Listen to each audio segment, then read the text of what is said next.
Friday আড্ডায় আজকের গল্প ভোলানাথের ঝোলা।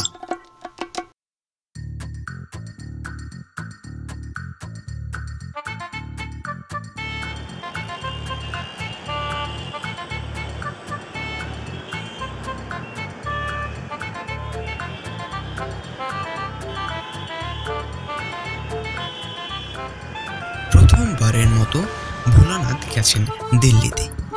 দিল্লি গিয়ে তিনি প্রথমেই বড় বড় রাস্তা, স্টেডিয়ামগুলো ঘুরে ঘুরে দেখা শুরু করলেন। তো ভোলানাথ বেশ ফুরফুরে মনে ঘোরাঘুরি করতে করতে রাস্তার মধ্যে একটু উঁচু জায়গায় সামনে এসে দাঁড়িয়ে গেলেন। তিনি ঠিক ঠাউর করতে পারছিলেন না আসলে এই জিনিসটা কি। প্রথমধ্যে এক ভদ্রলোকের সঙ্গে তার দেখা হয়ে গেল।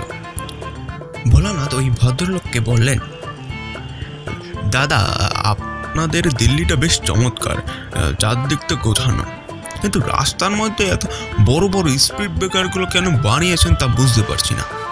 জনগণের চলাচলে অসুবিধা হয় না?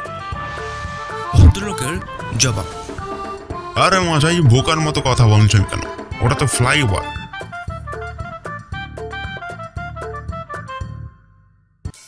যদি গল্পটি ভালো লেগে থাকে অবশ্যই ভিডিওটিকে লাইক করে দেবেন, আর গল্পটি ভালো না লেগে থাকলে অবশ্যই ভিডিওটিকে আনলাইক করে কমেন্টে জানিয়ে দিয়ে যাবেন কেন আপনার গল্পটি ভালো লাগেনি। আর আমাদের চ্যানেলের সাথে যুক্ত হতে চাইলে অবশ্যই চ্যানেলটিকে সাবস্ক্রাইব করে বেল আইকনটি বাজিয়ে দিয়ে যাবেন। আজকের মতো এইটুকুই, ধন্যবাদ।